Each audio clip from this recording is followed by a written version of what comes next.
Olá, você que está na rede e também adora ver bola na rede. Está na rede o programa Bola na Rede.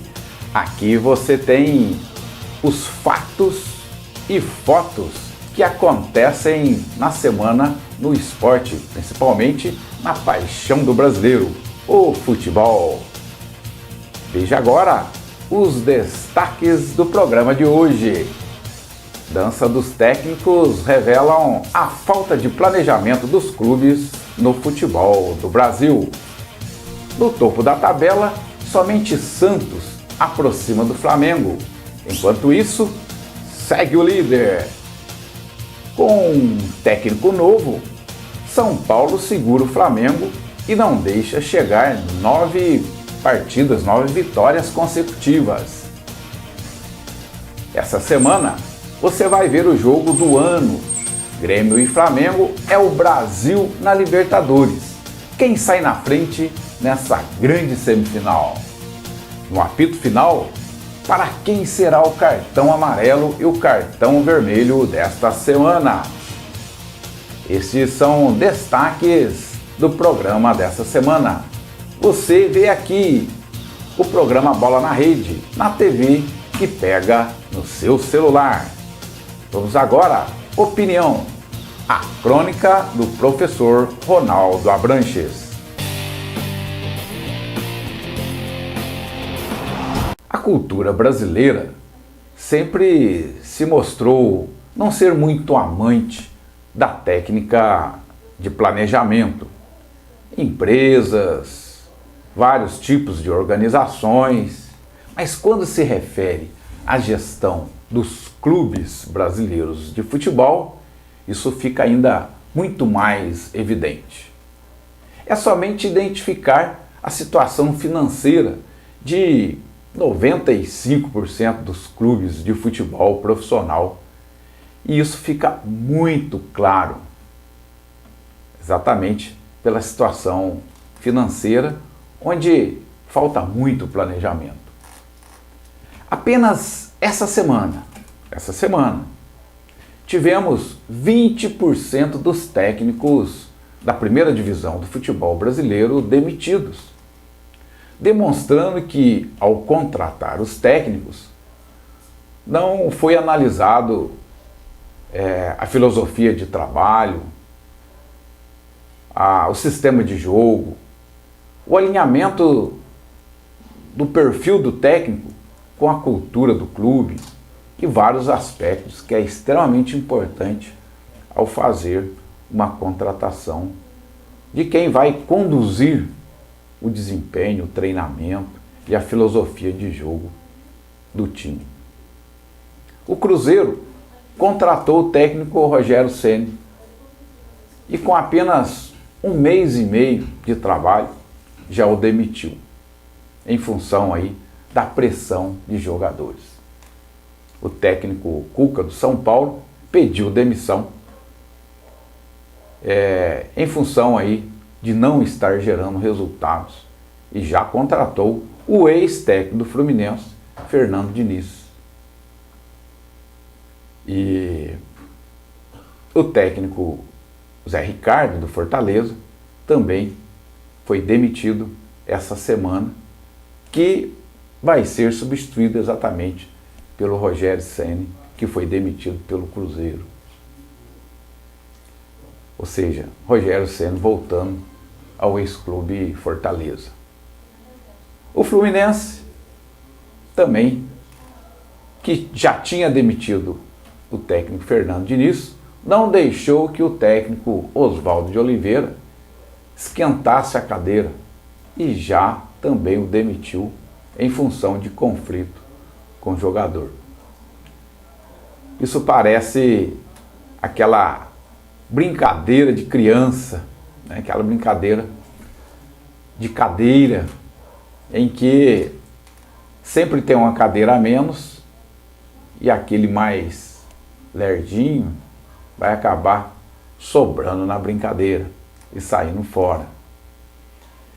É impressionante como que essa mudança, essa dança de técnicos prejudica o desenvolvimento do trabalho, da questão técnica.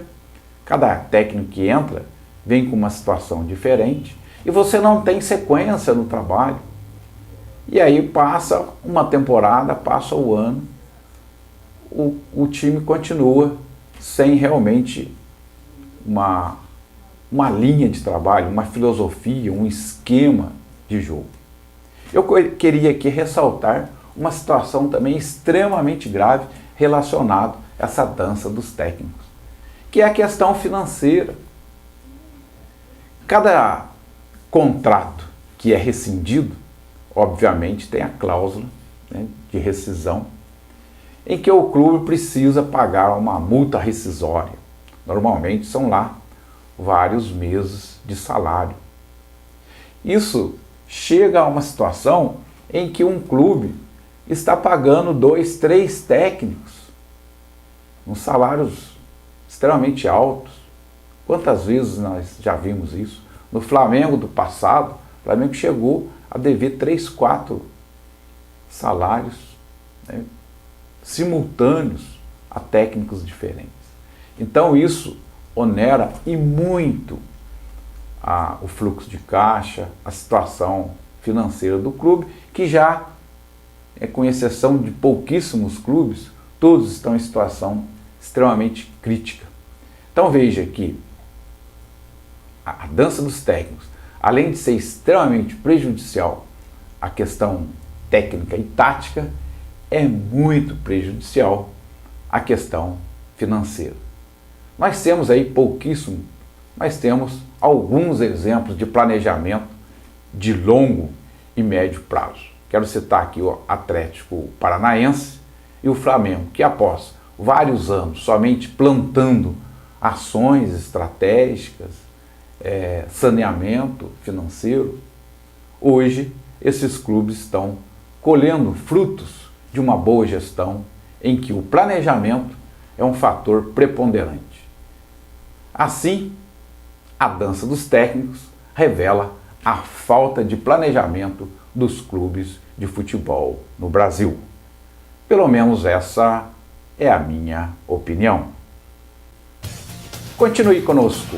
No próximo bloco, vamos repassar o final de semana na rede. Não saia daí, é rapidinho, é VaptVup. Olá você que está na rede e adora ver bola na rede. Uma semana com muitos gols, com muito bola na rede no Campeonato Brasileiro. A rodada do meio de semana, a média, né, de gols aí por partida foi bastante elevada, né? Aliás, deu um salto semana passada, no final de semana, né, da semana anterior, tinha dado 2,22. No meio da semana, a rodada do meio de semana chegou a 3,62 bola na rede por partida. E o desse final de semana, né, que na verdade termina na segunda-feira com 3 jogos, os jogos disputados deu uma média de gols de 2,14, um pouquinho menor do que o final da semana anterior. Vamos então para os resultados do Campeonato Brasileiro desta que foi a 22ª rodada. No Maracanã tivemos aí o empate de Flamengo e São Paulo, 0-0, o placar considerado roxo. Um jogo vibrante, um jogo de muita expectativa, mas ficou aí no empate de 0-0. Na Arena, o Corinthians levou a melhor, ganhou do Vasco de 2-1. Em Porto Alegre, Internacional e Palmeiras também ficaram no empate, mantendo aí a distância entre o líder e vice-líder do Campeonato Brasileiro. Mas quem aproveitou bem na rodada foi o Santos, que na Vila venceu o Avaí por 2-0, diminuindo a diferença para o segundo e primeiro lugar. Um resultado surpreendente, o Fluminense venceu o Grêmio no Maracanã. Fluminense 2, Grêmio 1. O Atlético Mineiro também conseguiu uma vitória sobre o Ceará. Atlético Mineiro 2, Ceará 1. O Atlético Paranaense empatou com o Chapecoense, placar de 1-1. Atlético Paranaense 1, Chapecoense 1. Teremos ainda, fazendo parte dessa 22ª rodada, 3 jogos. Fortaleza contra o Botafogo, o Avaí contra o Bahia e o Goiás contra o Cruzeiro. Após esses resultados, a classificação do Campeonato Brasileiro ficou assim definida. O Flamengo segue líder com 49 pontos. Em segundo lugar, o Palmeiras com 46, mantendo aí a diferença de 3 pontos. Em terceiro lugar, o Santos conseguiu, voltar para o terceiro lugar com 41 pontos. Em quarto lugar, o Corinthians conseguiu chegar no G4 com 38 pontos. Em quinto lugar, o Internacional com 37. Sexto lugar, o São Paulo com 36. Em sétimo lugar, o Grêmio com 34 pontos. Oitavo lugar, o Bahia, exatamente, com 34 pontos também. Em nono lugar, o Atlético Paranaense com 31. Décimo lugar, para o Atlético Mineiro com 30 pontos.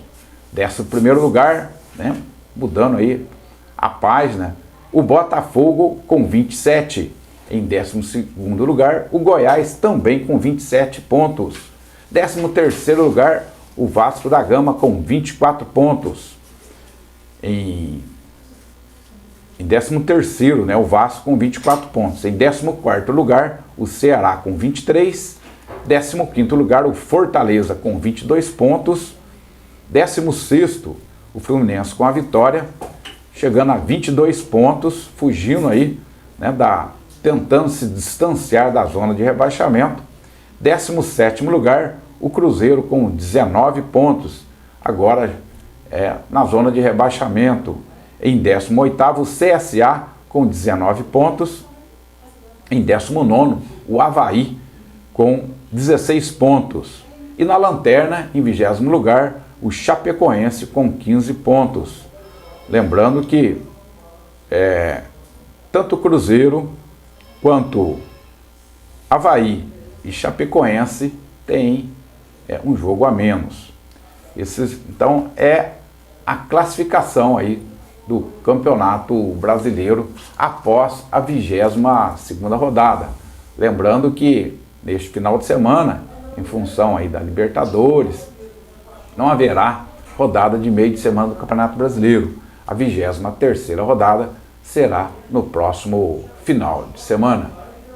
No próximo bloco, estaremos trazendo aí os que foram destaques e as expectativas dos próximos jogos. Fique conosco, rapidinho, VaptVupt. Estamos de volta no programa Bola na Rede. Nesse bloco estaremos apresentando aí o destaque na opinião do programa Bola na Rede. E o grande destaque dessa rodada foi exatamente o jogo Flamengo e São Paulo. A expectativa era principalmente em função da sequência de vitórias do time do Flamengo, que já tinha batido o seu próprio recorde de vitórias consecutivas, e a grande expectativa era se ele iria continuar aí com vitórias consecutivas, principalmente jogando em sua casa no Maracanã.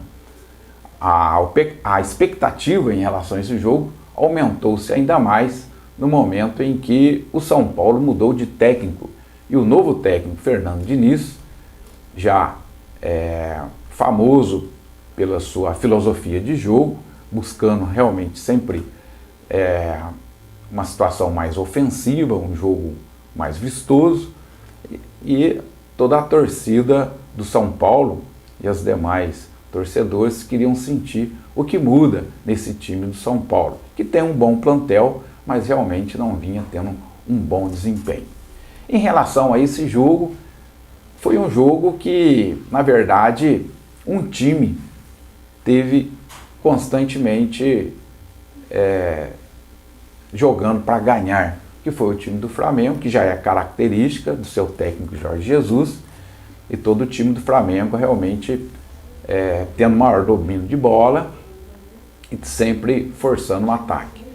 A surpresa foi o sistema defensivo e a marcação forte do São Paulo, que é considerado, na verdade, um ponto fraco do técnico Fernando Diniz, mas esse jogo me parece que ele não tinha, né, realmente outra alternativa que não fosse impedir que o Flamengo jogasse. Talvez essa é a grande arma dos times que vão enfrentar o time do Flamengo. Impedir, né? Na verdade, o São Paulo foi até criticado pelo técnico do Flamengo em função da maneira, né, da postura do time de São Paulo, que preferiu não jogar, mas dificultar em que o Flamengo viesse a jogar. Foram 27 faltas, número elevado, né, nos últimos jogos. Nenhum desses jogos o Flamengo sofreu tantas faltas, e realmente tentando aí passar o tempo, gastar o tempo e não assumir realmente o jogo para tentar uma alternativa. Jogou no contra-ataque, isso irritou bastante o time do Flamengo, mas em cima da hora o técnico teve um dia para conversar, muito mais conversar com os jogadores do que propriamente treinamento. O esquema armado não poderia ser outro que não tentar aí segurar o time do Flamengo. Agora, o técnico Fernando Diniz terá maior tempo, né, para trabalhar e para começar assim a impor o seu estilo, a sua filosofia de jogo, que eu particularmente acho que vai ser muito melhor para o time de São Paulo.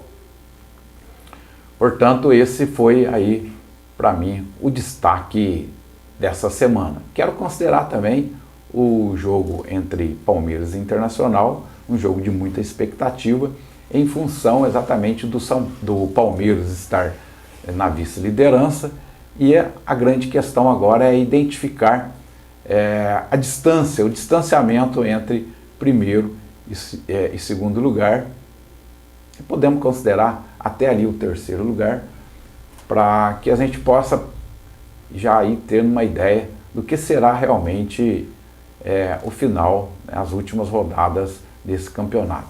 Se o Flamengo vai conseguir distanciar ou vai haver uma mudança ou uma aproximação dos times que vêm de trás.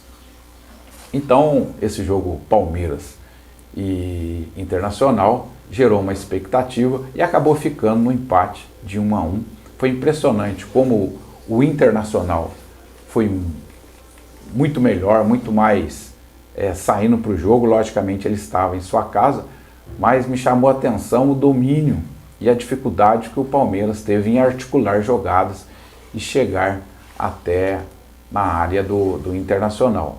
Só que no futebol, né, tem essa máxima, cada tempo é um jogo diferente. E foi exatamente isso que aconteceu. No segundo tempo, o Palmeiras chegou diferente e realmente começou a dominar mais o jogo. Então teve um jogo de dois tempos. Primeiro tempo muito claramente dominado pelo Internacional, já o segundo tempo o Palmeiras teve o domínio e o empate foi realmente um resultado justo para que mostraram aí os dois times.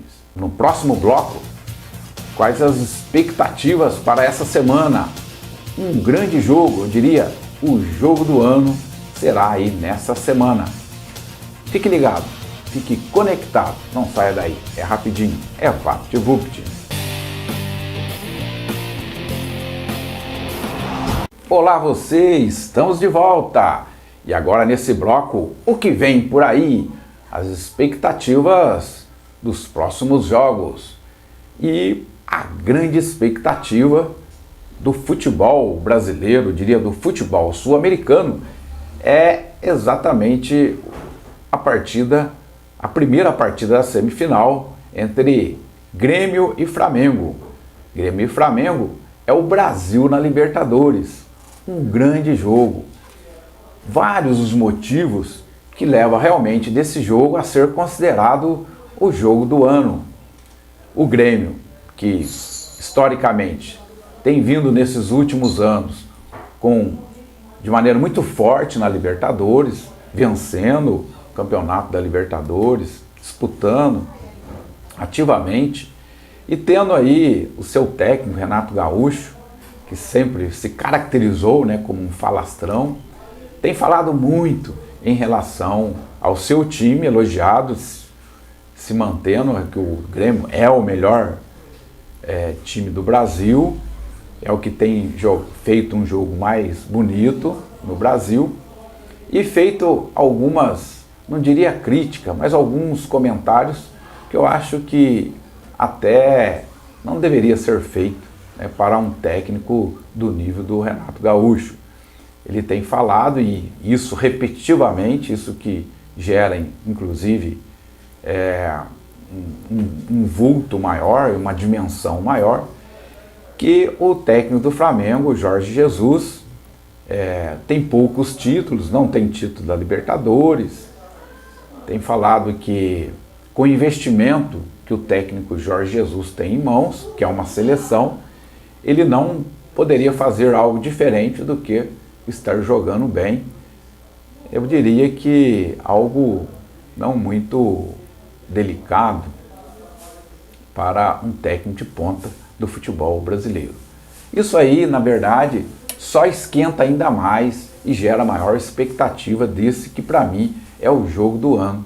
É o primeiro da série de 2 jogos. O primeiro jogo sendo disputado em Porto Alegre. E aí realmente o Grêmio, nesse final de semana, o técnico Renato Gaúcho poupou o time todo do Grêmio, especificamente guardando seus principais jogadores para esse jogo. Já o técnico do Flamengo, Jorge Jesus, poupou apenas 3 jogadores, os 2 laterais, Felipe Luiz e Rafinha, e o meio de campo, Gerson, colocando eles no segundo tempo do jogo aí desse final de semana. Portanto, realmente é a grande expectativa, né? A dimensão desse jogo Grêmio e Flamengo, considerando aí o desempenho desses 2 clubes, a grandeza desses 2 clubes, e agora numa semifinal de uma Libertadores da América, que é o sonho de todos os clubes brasileiros, é ser campeão da Libertadores. O técnico Jorge Jesus, quando chegou, estranhou isso, né? Porque percebeu que os clubes dão muito mais importância para a Libertadores do que para o próprio Campeonato Brasileiro. E é isso mesmo. Então, o Brasil já tem um time brasileiro na final, uma vez que a semifinal tem 2 clubes brasileiros, já garante um time na decisão. É o Brasil na decisão da Libertadores. Portanto, esse jogo Grêmio e Flamengo não é apenas para a torcida do Grêmio e a torcida do Flamengo. É um jogo que realmente merece ser visto por toda a torcida brasileira. Fique ligado, no próximo bloco, o apito final. Quem receberá, para quem será o cartão amarelo dessa semana? Para quem será o cartão vermelho dessa semana? Fique ligado, é rapidinho, é VaptVupt. Olá você, estamos de volta com o programa Bola na Rede. E agora no bloco Apito Final. Estamos chegando ao final de nosso programa e no apito final chama o VAR. Vamos aqui apresentar aquilo que é uma advertência, que é o cartão amarelo. Para quem vai o cartão amarelo de hoje? O cartão amarelo de hoje vai para a diretoria dos clubes de futebol do Brasil, que tem realmente faltado a prática da técnica de planejamento. Essa dança dos técnicos demonstra claramente a falta de planejamento em algo extremamente importante, né, para os clubes, que influencia tecnicamente, né, de maneira muito forte a filosofia, o desempenho, e também a questão financeira. Então, uma advertência, um cartão amarelo para a diretoria dos clubes de futebol no Brasil, que precisam ser mais profissionais e utilizar mais a técnica de planejamento. E o cartão vermelho? Para quem vai o cartão vermelho?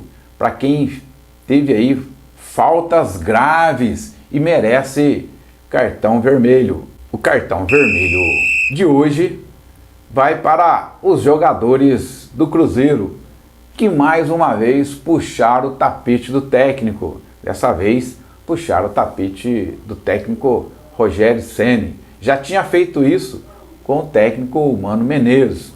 O Mano tem essa característica: quando ele percebe que o clima não está bom, ele sai rapidinho. Foi o que ele fez.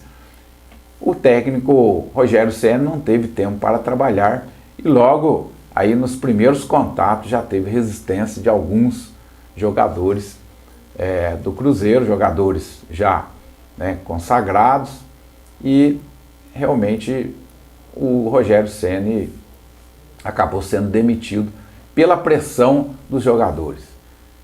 Eu queria chamar a atenção, se essa moda pega, você já pensou?